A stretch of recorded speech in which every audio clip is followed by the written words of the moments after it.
Em nome do Pai, do Filho e do Espírito Santo. Amém. Abre, Senhor, os meus lábios e minha boca anuncie vosso louvor. Espírito Santo onipotente, iluminai a nossa mente. Oremos.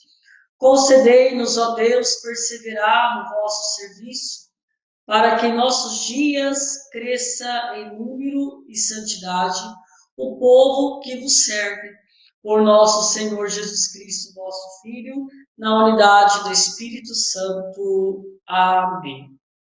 Antes de começar a meditação da palavra de Deus, nós estamos nos adaptando nos horários para a transmissão. Então, quando nós colocamos o horário para as transmissões, nós temos que pensar nos nossos paroquianos que estarão acompanhando a celebração, o horário que é mais facilitado, né, mais acessível, e também nós temos que pensar na equipe, né, que vai estar nos ajudando, né, nessa transmissão, que é a Pascom. Então, nós mudamos o horário da celebração na semana, então só de domingo, que é às 10 horas da manhã, permanece, mas durante a semana nós estaremos celebrando as missas às 19 horas. Né? Então, por isso que a transmissão mudou. Então, nós passamos para às 19 horas, por causa tanto da primeira premissa como da segunda premissa, que é a questão, né, da facilidade para que a equipe possa ter os horários e assim chegar e nos ajudar aí na parte da transmissão, porque tudo isso também nós fazemos com um grupo de pessoas que nos ajudam também na transmissão da celebração, tá bom? Só para orientar, desculpa o atropelo, né? Mas só para que vocês não fiquem perdidos quando demorar, né, para essa transmissão, e aí nós sabemos que essa mudança vai sendo adaptada. Conforme for na Semana Santa, vamos estar passando também os horários das celebrações, né? Lembrando que nós temos aí a fase restritiva, então precisamos também respeitá-la. Né? Como nós estaremos transmitindo, então nós vamos passar para vocês depois como será as celebrações. Terça-feira da quinta semana da Quaresma, terça-feira da Paixão do Senhor, né? O sepultamento de Cristo. Então, Santo Tomás hoje nos faz contemplar, nos ajuda a meditar no significado desse sepultamento. É uma ação boa que ela me faz, derramando esse perfume no meu corpo.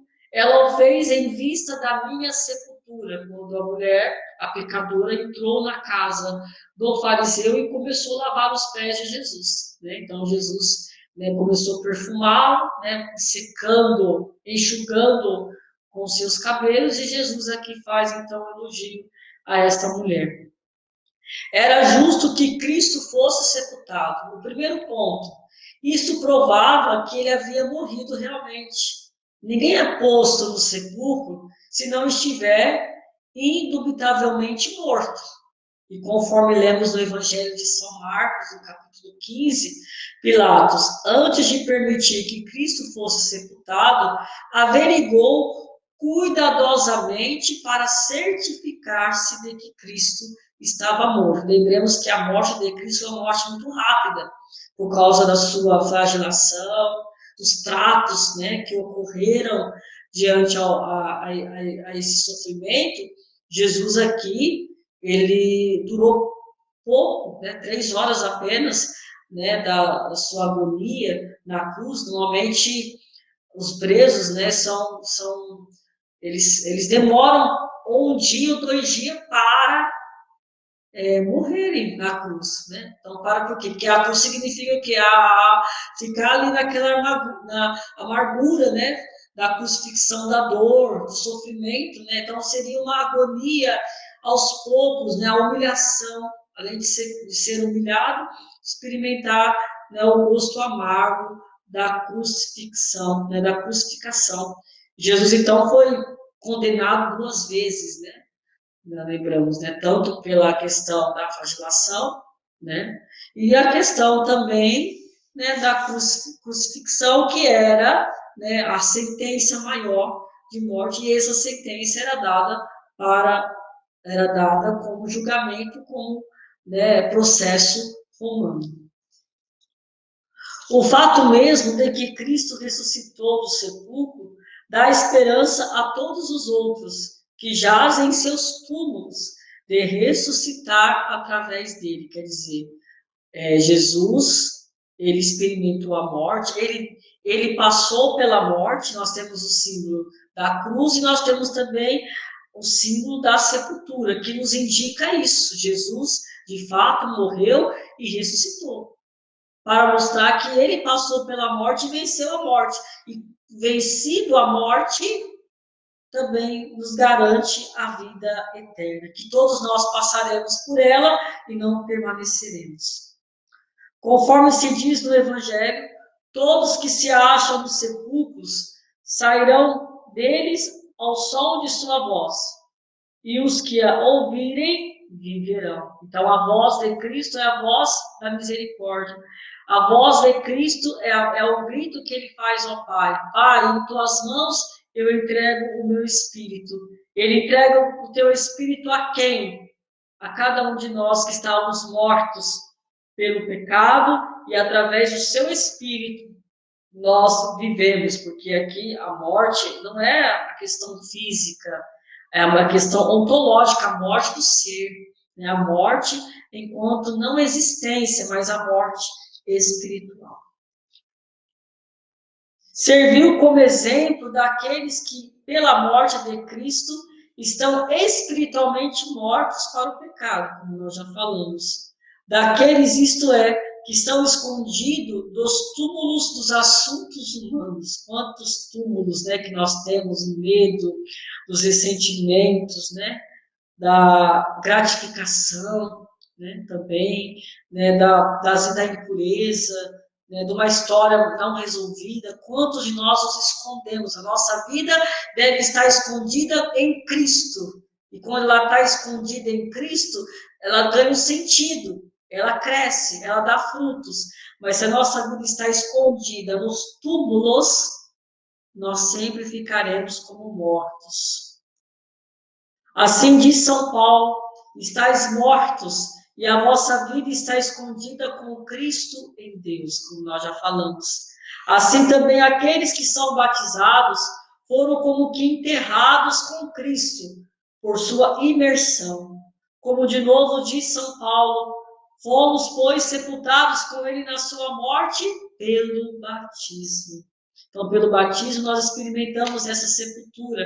Descemos com Cristo. A questão, né, de nós reavivarmos ou de, né, ressurgirmos, de levantarmos, é necessário que aprendamos a descer até as nossas misérias. Que nós sejamos libertos dos nossos pecados, que nós voltemos para a origem do nosso pecado para abraçarmos a essência de Deus em nossa vida. Isso não é somente no rito do batismo, isso é para toda a vida. A vida deve ser esse sepultar-se com Cristo, né, para morrer para os pecados e viver e ressuscitar para a graça de Deus. Quando experimentamos uma doença, um sofrimento, temos que aprender a sepultar, não ficar lá lamentando, mas passar pela sepultura do sofrimento, da doença, com Cristo, claramente, para ressuscitar com Ele. Isso tudo através da fé. Assim como a morte de Cristo operou eficientemente a nossa salvação, também seu sepultamento foi efetivo para nós. São Jerônimo, por exemplo, diz: pelo sepultamento de Cristo, todos nós ressuscitaremos. E a glosa, explicando as palavras de Isaías, foi-lhe dada a sepultura ao lado das pístolas, né? Foi dado a sepultura ao lado, né, de todos aqueles que experimentaram o lado cruel da morte, das facínoras, né, melhor dizendo, das facínoras, né? Diz, isso significa que ele deve dar a Deus Pai às nações que não têm devoção filial. O que é uma pessoa é a facínora, é uma pessoa que não tem devoção filial. É uma pessoa que fica presa às coisas deste mundo, fica presa às realidades do mundo, que não tem devoção filial, deve restituí-las diante da conversão, do mistério da misericórdia. Porque, por sua morte e sepultamento, ele obteve posse delas. Então, o Senhor, ao encontrar com a nossa alma morta, sem devoção, presa ao mundo, nos libertou, nos entregando ao Pai novamente. Os salmos dizem: tal qual um homem válido e sem forças, meu leito se encontra entre os cadáveres. Uma pessoa que não reza, uma pessoa que não jejua, uma pessoa que não comunga, que não confessa, anda-se como um cadáver. Desculpa a expressão. É um cadáver que fica perambulando, que não tem vida. O que é uma pessoa? O que é um cadáver? É uma pessoa, é um corpo frio, não tem nada, né? É algo sem beleza nenhuma. É o lado feio, né, da morte, que a morte produz, né, a decomposição de tudo que aconteceu. Quando nós não rezamos, nós deixamos que as nossas forças se decompõem, que as nossas virtudes vão-se embora e ficamos como um cadáver. Diante dessa situação, como eu encontro hoje? Porque Cristo, quando sepultado, mostrou-se de fato livre entre os mortos. Porque o fato de ele estar preso no sepulcro não foi capaz de impedir sua vinda na ressurreição. E aí o evangelho de hoje, né, João capítulo 8, versículos de 21 a 30, nos mostra: para onde eu for, vocês não podem ir. Meus irmãos, sem Cristo nós não conseguimos encontrar o sentido da morte. Aonde ele vai? Abraçar a nossa cruz. Sem ele nós não conseguimos abraçar a cruz. Sem ele nós não conseguimos passar pela morte. Uma morte sem Cristo desculpa o termo, é uma desgraça. É um obstáculo. Agora, a morte em Cristo se torna uma passagem. Uma vida de sofrimento sem Cristo se torna um tormento. Agora, com Cristo se torna uma graça, uma correção, uma purificação. Aonde eu for, vocês não podem ir, eu preciso ir primeiro. Porque indo primeiro, darei força a vós para passar por este caminho. Os santos só puderam dar a vida contemplando o caminho de Jesus. Jesus é o caminho, Jesus é a vida, Jesus é a verdade. Sem isso, meus irmãos, nós não conseguimos encontrar. Sem ele, nós não conseguimos trilhar. Sem ele, nós não temos a vida. E sem ele, nós não encontramos a verdade, a essência, o significado das coisas. Tudo se começa a ressignificar a partir de Cristo. O mistério pascal, o mistério da cruz, nos desperta. Olha, você está vivendo isso, querido? Você está vivendo aquilo, querido? Lembra-se que eu sou o caminho. Está difícil? As mortes estão vindo? As mortes nos assustam, mas eu venci a morte. Eu sou a vida.